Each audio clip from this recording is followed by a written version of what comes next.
Okay, so just record after a minute later, because Chandanji is going to, he's gonna start. So I'm just switching off my camera. Okay, so over to you, Chandanji. Okay,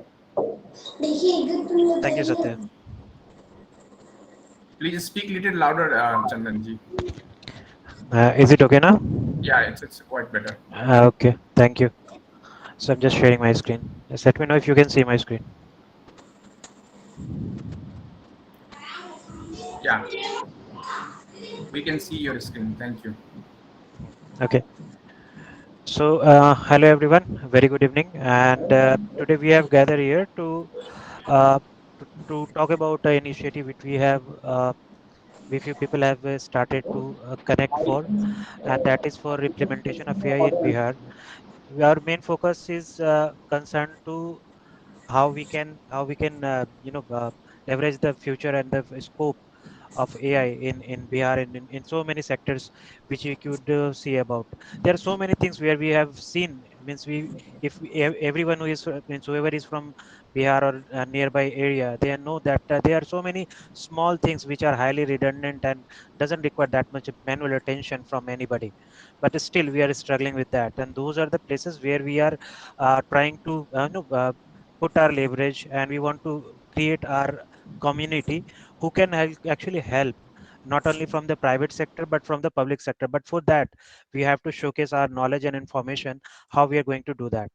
So in today's session, today's seminar, we have four different speakers who are going to talk about what all we can do about, and what are the current scenario, future, and the scope we can have in Bihar, because that is what we are looking for, and that is what our what our AI community we are trying to create. So there are so many sectors in Bihar which are highly, that doesn't require that much of manual intervention. Like which and In India, we already have seen a lot of growth from the AI terms itself in the sector of agriculture, health, banking and finance, automobile, engineering, manufacturing, education, even in taking care of the natural disasters. So these are the main points which I have taken out, where we can give our input for using and leveraging the uses of AI in these all sector. These are very prominent sector where Bihar can stand out among every state, because these are the places where uh, you know our intellectual mind can help to bring up our complete state in good terms on the map. So these are some examples which I have taken from either from the HBR or from the Accenture, even from QTech Technologies. So these are some factors which has been given with the with a specific implementation of AIs in a specific functions, or you can say the industry. So if you can see, they are predicting, the HBR is predicting about $40 billion market coming by 2026 in AI itself. Same way you can see in the fintech industry, not only AI but also I will include the blockchain technology, which is going to help a lot.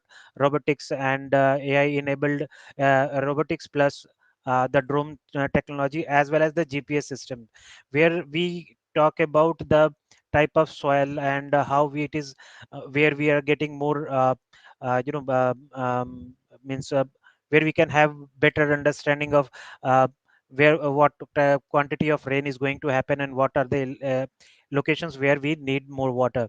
So those things can be predicted by using the AI and machine learning. So similarly, means if we talk about usability in Bihar, so as I mentioned earlier, that there are a lot of sectors, means public sector as well as private. Doesn't matter where we are trying to do this. Of course, we have to start from a private side, but yeah, here you can see that the agriculture, one of the prominent and the biggest industry in Bihar, which earns most of its income from agriculture. This is where I want to start with. This is where my ambition is, that we could take proper care of agriculture. And second is the education. We have very brilliant mind, but the resources, the price of those resources are too much high these days. And these are the two places where if we can reduce the price and make sure that the usability of AI for these two sectors, we are able to enhance as much as possible, then we will be in good hand. So by doing this seminar, we are just starting to create a community where we all together can go ahead and we can start doing something which can actually keep and make Bihar outstanding with other states. Thank you very much. That was from my side, and I would request Nand Kumar to, if he can take the podium and continue with his observations. Thank you very much. Thank you, guys. Thank you, Chandan. Uh, I'm here to talk about the prerequisites of the AI and machine learning. Let me know when you're able to see my screen.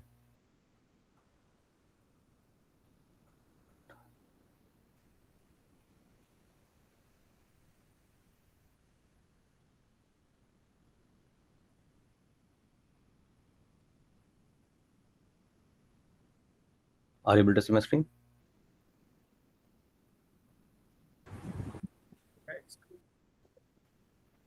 Yes, it is visible. Okay. Okay. So, like I said, I am here to talk about the prerequisites. What do we need when we think about a project? Where to start? What is our current situation?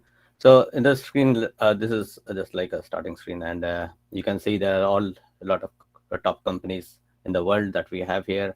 Uh, Apple, Amazon, Starbucks.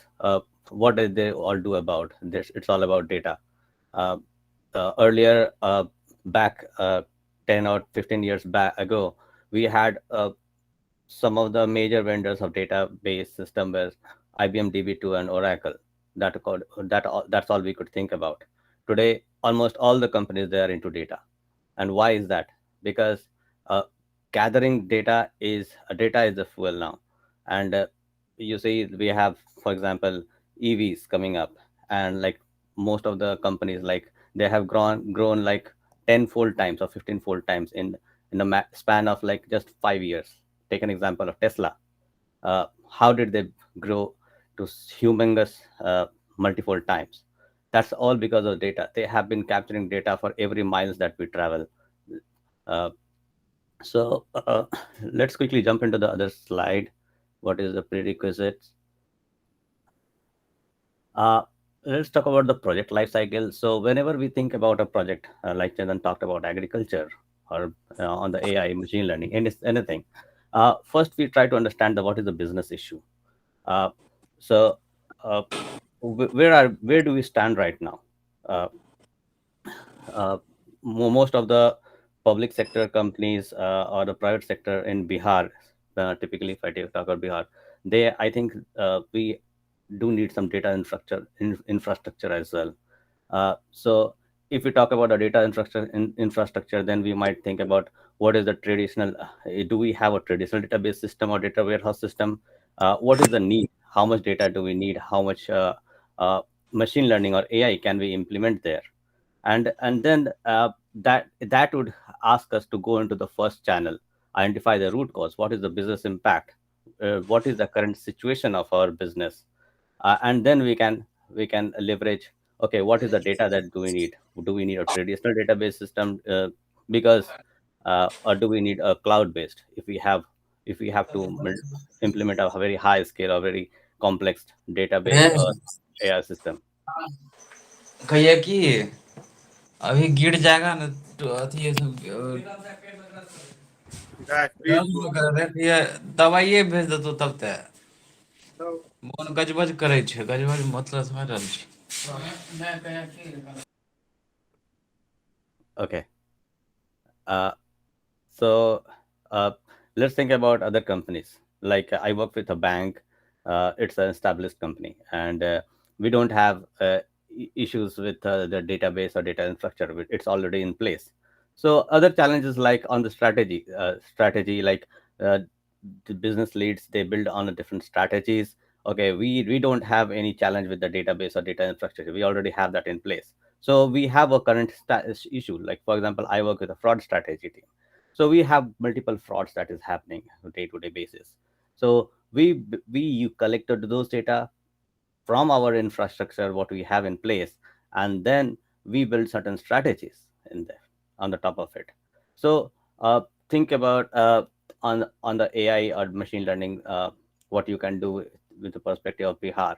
Uh, if you already have, for example, a system in place where you have all the data infrastructure, then you can leverage those infrastructure to further scale, further build on the AI and machine learning, to do some analytics and uh, try to make some profit, grow it from there. And so, for example, some of the systems like they let's talk about the healthcare system in Bihar. I think there is a dire need of data infrastructure as well. Uh, Take an example about BCMR. Last time I visited last year in India, I went to the office and they just have just one or two desktop systems. So I think at least they can start with somewhere to have some servers or traditional, where they can at least connect to different hospitals. Take an example, you can connect to different hospitals. That particular registration office can connect to different hospitals. And one particular student I met, and he had to go to the BCMR, do couple of rounds to just get one certificate. So those are the challenging times that those all can be done pretty much fast. Uh, Here on the storage system that I've been talking about, the on the left side you can see traditional warehouse and database systems. Uh, 15 years back, most of the organizations, they used to have the traditional data warehouse and database systems. And what was the challenge here? Some of the challenges that they used to face was this was on premise. So the company used to take all the overhead of its scalability. It is not very scalable. Uh, if anything goes wrong with the system, then it was on the company to get it fixed. And uh, computation wise also, it was not very fast. So these are some of the challenges that this system had been facing traditionally. And as the data has been increasing and increasing, for example, we create YouTube videos, we create so many Instagram images and GIFs. So uh, data is increasing a lot, and it is increasing exponentially. So uh, through with time, the organization, they realize that these kind of servers and database systems, data warehouse system, that is, we need something else.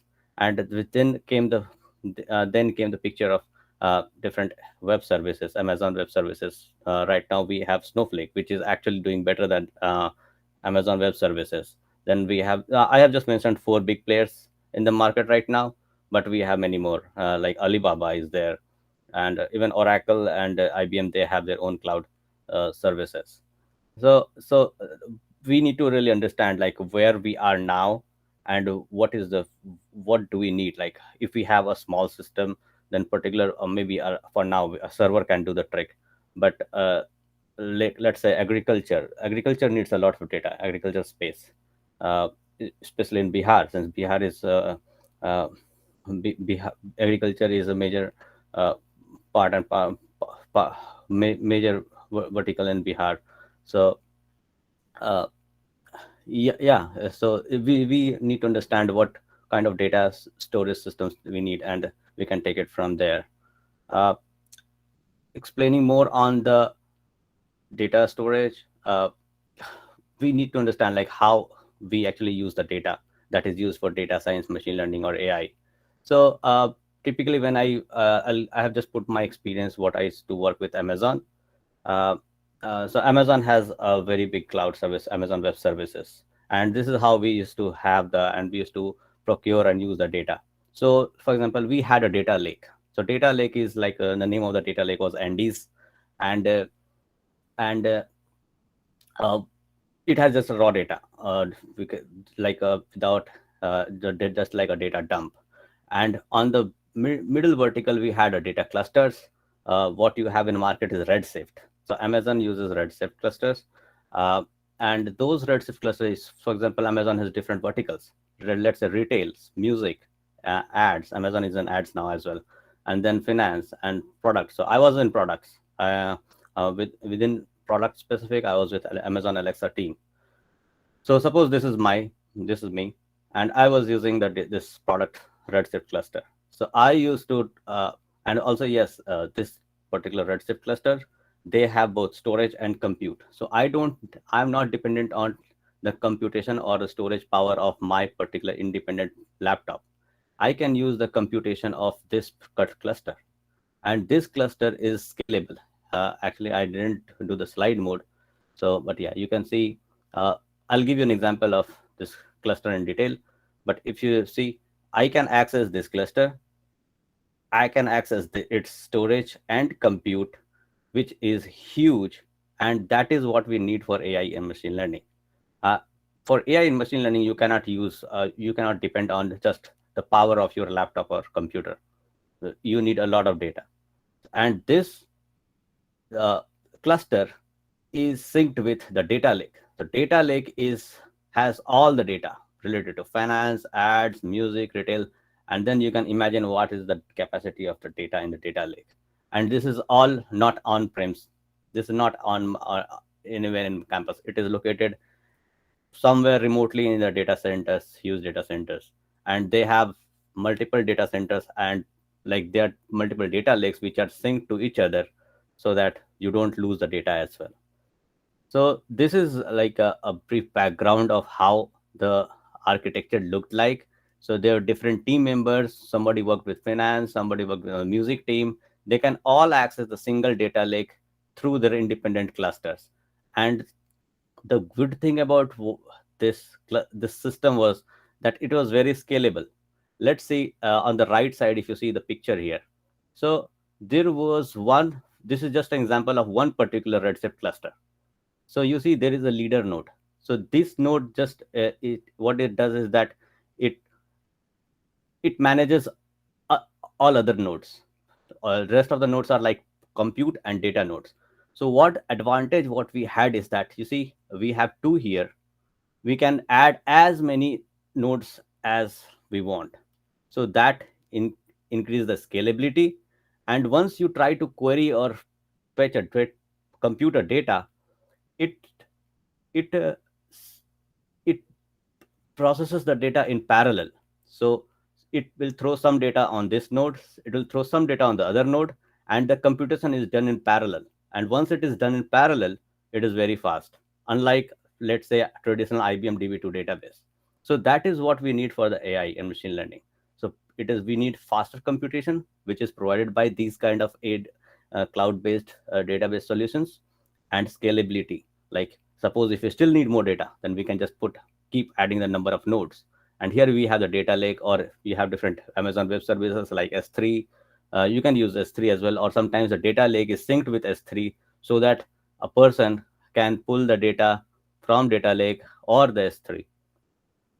Let me know if you have any questions. I'm just quickly going through this. I'll go to the. Okay, yeah, that is all from me. Thank you.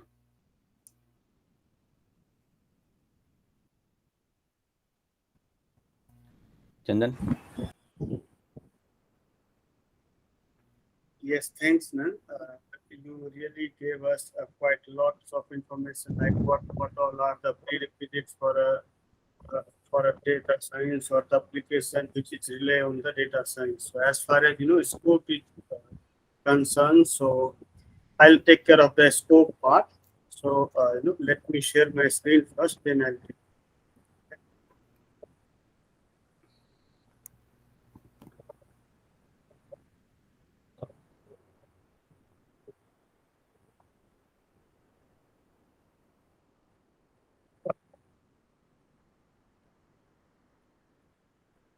So hope my screen is visible to you. Yes. So first, Finland. first I'll give my introduction. Like I'm taking care of the application, especially in the invoice finance and the European payments, and I have exposure of around 12 years, and I'll take care of the scope part, which is really need in the Bihar. So first, if we think the basic, like how what is the geographical condition of the Bihar or the area wise, and what all are the applications available into the AI, which can lead a kind of big market in the Bihar. So if you see just the education sector or the health sector or tourism or even the medical devices or any kind of application, if you just turn around your head and you can see lots of enhancements are going on.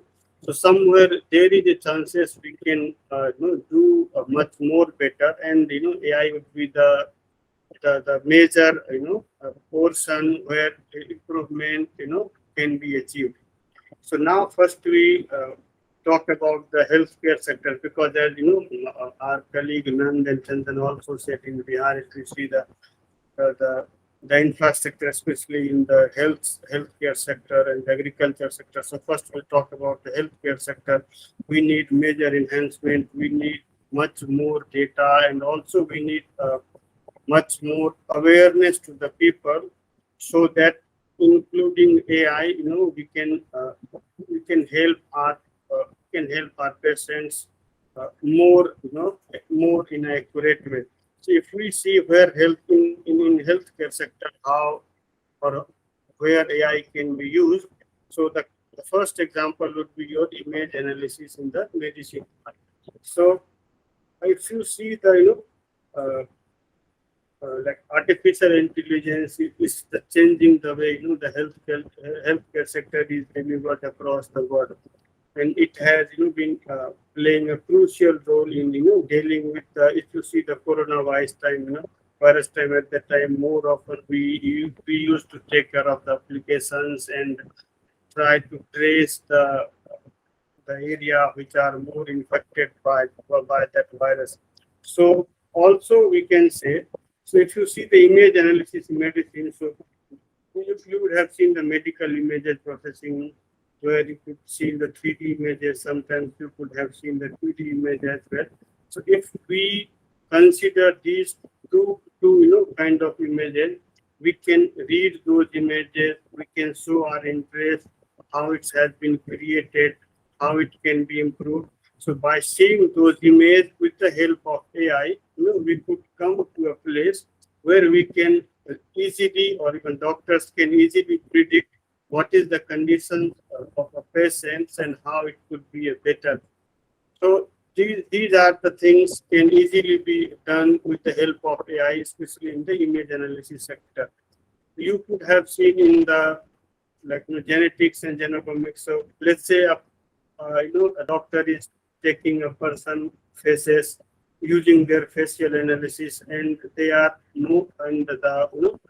they are offering some programs which runs, and it gives the accurate identify the what kind of genetic disorder that patient has, or even you can say what kind of problem he is facing, or there are a couple of more disease available which can be easily achievable using these kind of techniques. We can see the drug development, uh, we are already having some kind of samples available in the market, and if you see the process of creating the medicine, it's very difficult and also a time consuming process. So it can be easily achievable in a disciplined order using the AI techniques, because there would not be any kind of biasness. So these are the scopes in the health sector. Not only these three, we have couple more as well, where it can be done. Like you could have seen to detect the tumor where it's in the body, or there are some chatbots available. Let's say you need some help from a doctor, and it's let's say midnight, and any doctors are not available. So based on some your you can write your own query into the that health boards, and it will give you the answer in a precise way, which will not be a kind of 100% accurate, but yes, it would be more accurate. It would be more you can say that accuracy would be lies between the 90 to 95%. So yes, this is a kind of virtual assistance where it can be easily easily reach to the person who are either far from the doctors or from the hospitals. So these are the major area in the healthcare sector where AI can be used, and it will help the person, especially in the rural areas. They can do it in a better way. Now, if we talk about the agriculture, as our colleague Chandan and Nand had said that agriculture is the basic. Agriculture is the main sector, who gives the revenue to this state. So, if we think about this agriculture, especially, so like although farmers are giving their best, but due to the lack of resources available, or they don't have such kind of support, in terms of accessing the financial services, let's say loan or insurance or capacity building, or you can say with their income, they already are under pressure. Farmers are unable to modernize the agriculture practices to improve their yields. So yes, so demand for the food continues day by day, and population also increases. So if we see these productivity challenges, especially in the agriculture sector, so it needs a kind of urgent solutions. So basic food security is achieved here by changing the consumer preferences, and it can lead in the demand of healthy, fresh, and nutritious food just to the person.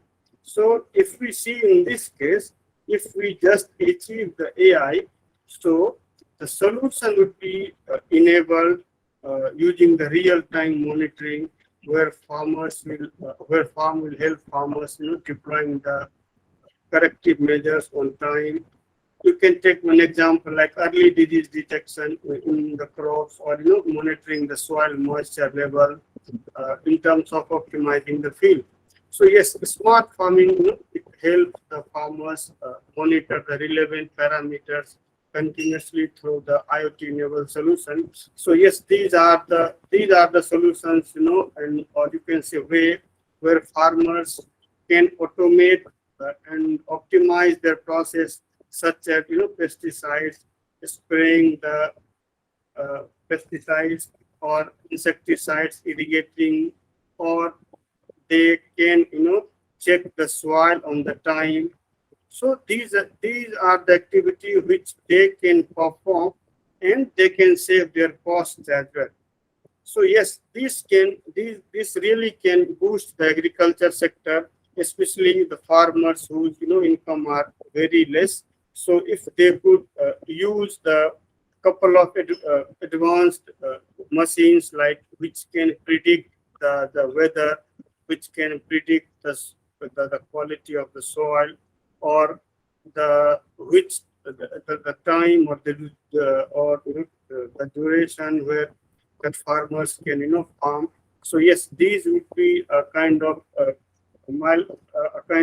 good or would be a kind of game changer, especially in the farming field.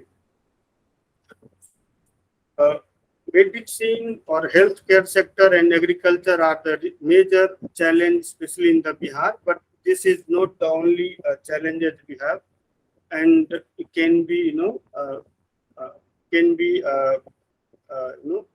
undertaken by the AI. But yes, we have few more, like we can detect the air pollution sources. So if you see if we implement artificial intelligence and remote sensing technology to detect the key sources of the air pollution through satellite image, or you can say real-time monitoring, in that case you can easily gather the data which is really causing the air pollution, and by viewing the satellite image you can see which all area are much affected. You would have seen in Bihar in around 2017, couple of law has been imposed by the Bihar government, where they got to know that the bricks skins cause 40% of the air pollution, especially in this Bihar state, and the domestic burning causes around 22% of the air pollution. So yes, these These are the major factor which is causing the air pollution in Bihar, and yes, it can be easily detected by the AI. If you see the judicial administration, especially in Bihar, lots of crimes are getting day by day, it's increasing in exponential way. If we if you see the manual way, it took much more time to get a kind of decision. But if we put a kind of AI, which will really could be an asset to the judicial administration in Bihar, and how we can realize. So in this case, we need to understand that here as a service or as a product, it would be effectively used to ensure that the cases would be addressed on the right time, in the right way, and reverse the way of doing. And it will save the time, the cost, and it will help the other person as well who keep on moving the courts to get their justice. We have couple of more things like power sector where people are now these days more rely on the non-renewable source of energy. Although government keep on focusing to use the renewable source, but we have some limitations. So if using the AI in the power sector, so we can cut the cost, we can accelerate the use of clean renewable energy source. We have power grid globally along with improving the operations or maintenance or control planning.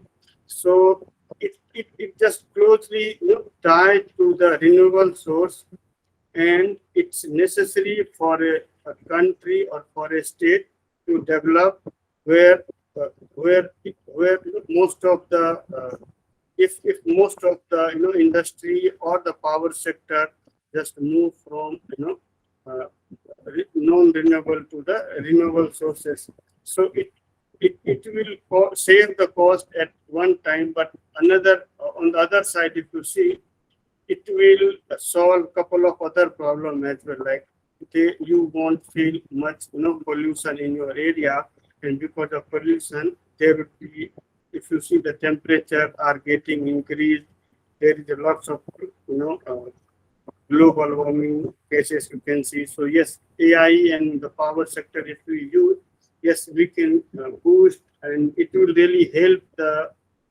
environment to grow. The recent, you would have seen the liquor rackets and all, they are using illegal things, although government has banned the liquor. But it if we use the AI mechanism, it will really digitize the automate all the operations which focus for no longer need no longer to use the manual data.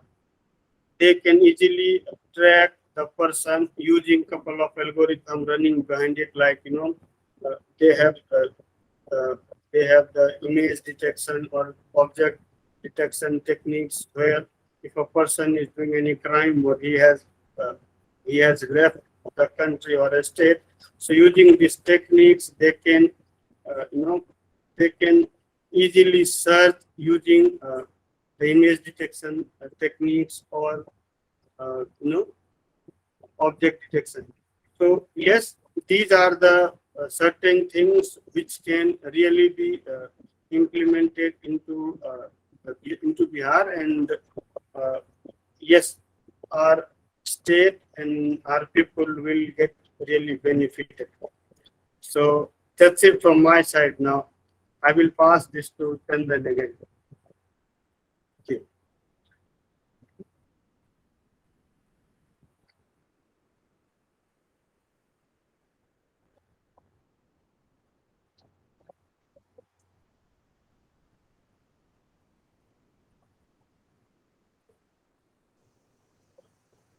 Good evening, everyone. So I am Prashant Kumar, and I'm just point out few things which Bihar at least needs to take care whenever we talk about future of AI in Bihar. So I believe there are three sectors which is more important when we talk about the future. So these three sectors are agriculture first, Second is the disaster management from the site perspective, because as we all know that in Bihar at least 14 districts which are majorly affected by flood each years, and at least more than 30 lakh people each year lost their either their home, or sometimes they farmers lost their agricultural product like crops and lands, all those things. So I believe this sector is also very important. And last but not least is the education sector. However, if we talk about uh, the district like which are majorly developed like Begusrai, Muzaffarpur, and Patna, so these are the districts which are developed, still very developed compared to other districts. But when we talk about some district which is far from the capital, so they are not pretty much developed, and education level are still at nascent stage at that in those districts. So I believe education is another sector which needs to be taken care, at least with the help of AI, because AI has capability to improve many things. And as Bihar is still at very nascent stage of using AI, at least like there are very few sector where people or at least government are using AI to for any decision making purposes. So in when we talk about the agriculture, so majority of things are already discussed by Rajkumar ji. But still, I like to point few things like in agriculture, what AI could do. So first thing, government either government should take care, or either some company or some private startups which can look in this area, like they can look for the uh, from the farmer's perspective, like what happened, the major concern for any farmer is the price fluctuation. Like whenever the crops grow more or lesser, the price fluctuate according to the market. So one thing one company can do with the help of AI, they can predict the scenario where how the price fluctuation is happening. So they can predict the price and then talk to the farmers like this is the correct time where they can purchase the grains uh, for farming, or they can sell their product whatever they have uh, grown, so they can sell those. So this is the one segment.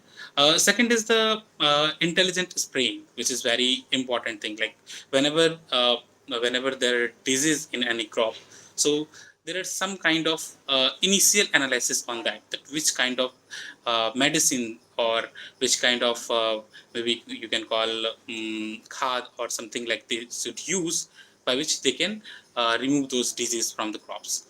So this is the second thing. And so these two segments are important, at least at this stage. Another segment which is like how predicting that which land is better for which kind of crops. This is the segment which could be looked in the future, far more future. And when we talk about the education sector, so in education sector, what happens? There is a company, there is a startup by IIT Delhi. So the name was Ecovation. What they were doing in Bihar, like they were trying to implement some AI-based learning platform in the schools, and where some PPT-based or sometimes some smart learning-based platform were they providing. They are the company were providing, and through which they are helping students to make some personalized based learning. So like they are trying to uh,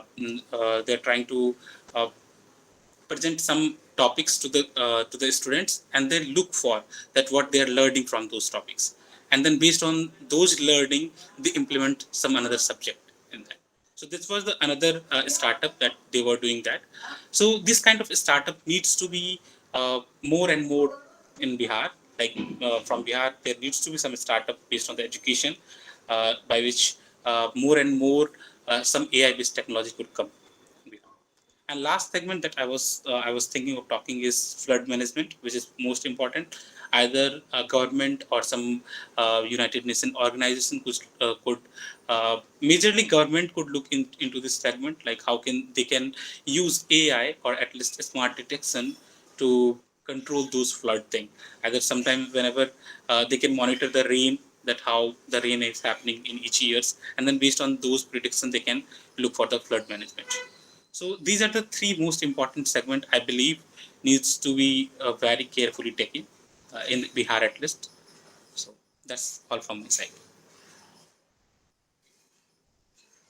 Thank you, Prashant. So, I would request if you guys have any question which for our panelists, so that we can answer. Have any questions, please? First of all, I would like to congratulate the organizer who think about AI and Bihar, that how Bihar people gets benefit through AI. And I um, through the session I got that agriculture and healthcare are the major area where AI can help people of Bihar, and all of us almost agree on the point that livelihood of Bihar population is based upon agriculture. And one question which raised in my mind is that actually farmer is not well educated and they are not very connected with computer-like things. Then there are definitely some other intermediate uh, sector have to develop which transfer the information from AI users to those people who actually get benefited from. In in those areas, can worldwide some development if such type of information shared that how rest of the world are doing. Uh, the people who are not very well uh, used to the technology, because Bihar have some literacy problem also. You know that literate people are leave Bihar. Yes. So in this case, I have seen a couple of solutions in my previous experience. Let's I can give my village example where more than 60% people are even not well enough to even read correctly. So they are still using their thumb impression to withdraw the money. So in that case, I know this would be a major challenge, especially in the rural area. But yes, there are some information system. We can use some broadcast messages using some phone. You would have seen couple of maybe you would have seen some movies like where a person needs to pass some message, and he, instead of uh, going to door, he announced maybe to the nearest temple or mosque which is available, so that he can announce in their native language, and accordingly that message will be sent to their to the local guy. So yes, education is the key challenge in Bihar, but yes, somehow we need to accept it, and yes, we need to more work on the education, so at least the new generations which will come would have at least the ability to take care of their assets, to take care, to have the ability to take the decisions, follow the instructions, what machines are predicting based on the data or algorithm running behind it. So yes, I think that would be the major, or would be, I believe from my side, where farmers are getting benefited if they are not able to read or, or understand the message which they receive through the machine. I hope And it makes sense. Neeraj sir, honestly, when we talk about AI for some specific sector, it is not necessary that end user need to have be computer savvy. We can use it. What our purpose is to make AI as an enabler who can give his its services to get a better output about what kind of fertilizers are required, what is the soil status right now, how much predicted rainwater we are expecting. So this kind of information we are trying to looking after. We are not expecting that each and every farmer is going to implement AI in his life. It's actually practically not possible also, honestly speaking. God knows how many years it will take to get a basic education in Bihar, proper education in Bihar. People we have seen people are just roaming around here and there. You have seen the population in Patna, how much students are there. So understanding this AI not as a burden, but as an enabler to these sectors. We just want to implement it as a sector, as an enabler who can help, who can push their productivity, their lifestyle. They get the proper price for their product. They get the proper information where they can sell. AI can also give you an information that okay, this market wheat is in less amount, so those farmer who are already having a lot of, and they don't have good market there, so they can move there, or we can help them to move their product there. So this is how we are just trying to make it as an enabler. Okay, means education is always a problem, I agree with that, but we are also not in expecting that everyone will be that much tech savvy or understanding about the computers. So it's fine. It means it is just up to us how we are leveraging the facilities.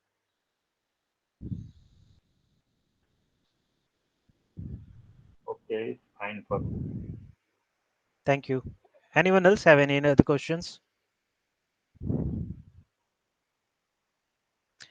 किसी को और कोई question पूछना है? Don't hesitate, we can, हम लोग हिंदी में भी बात कर सकते हैं, we are good in Hindi also. बस सेमिनार के हिसाब से हम लोग अभी तक थोड़ा इंग्लिश बोल रहे थे, but we are good to speak in Bhojpuri, even in मगी, so we are good enough. So आप लोग चाहो तो क्वेश्चन पूछ सकते हो.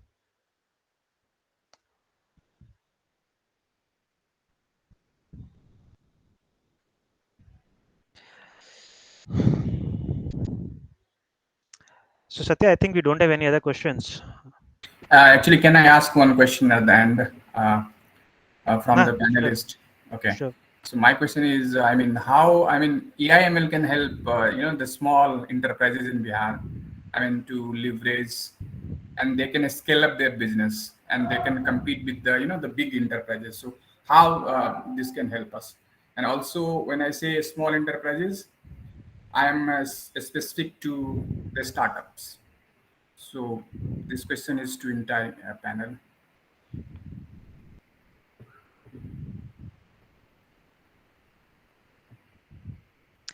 See, if my personal opinion is that for any startup or any venture who are just putting their hands into the implementing AI for a specific purpose, it is necessary and mandatory that they know end-to-end process.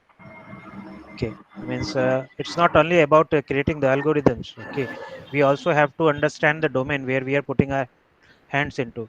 Like for example, if we talk about, we are talking about agriculture, but honestly we are hardly a few people who actually know about that much about farmers or the farming, right?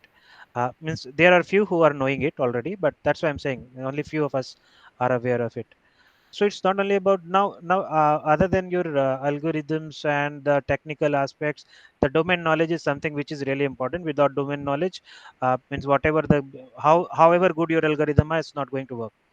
Third thing is having your what collaboration with the public sector. So I'm always doubtful about that, honestly, because the data what we have, and I have seen, means I was doing my project in my college and I was trying to retrieve data for 2021 for the farming itself. Okay, I could not find a single date number on Bihar government website. Even on central government website, it was hardly a 5 year or something, that too from 2017 and back. So it's very difficult to find the data. So uh, from public sector or the government, we can take help by giving them the suggestions only. Don't expect much more from them. Rest we have to do. The initial phase of any project or any startup, it starts with the requirement, then with what we the data what we are looking for, do we have it or not?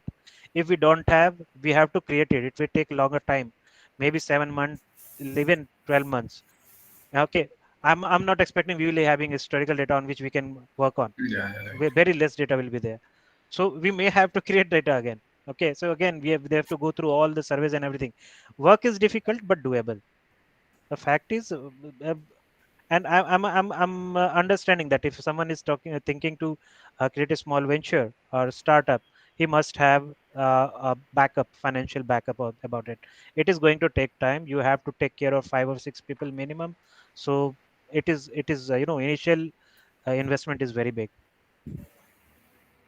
So thank you, Chandan, for your answer. Thank you so much.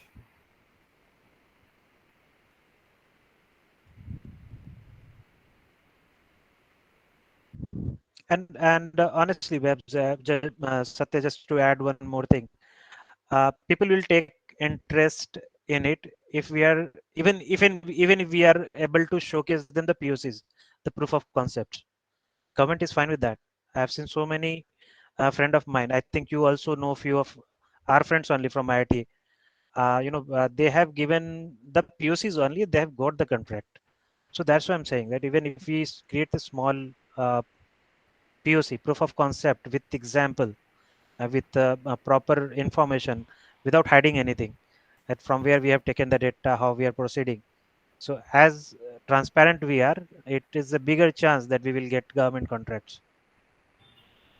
Yeah, you are absolutely right. So thanks again to the entire panel members.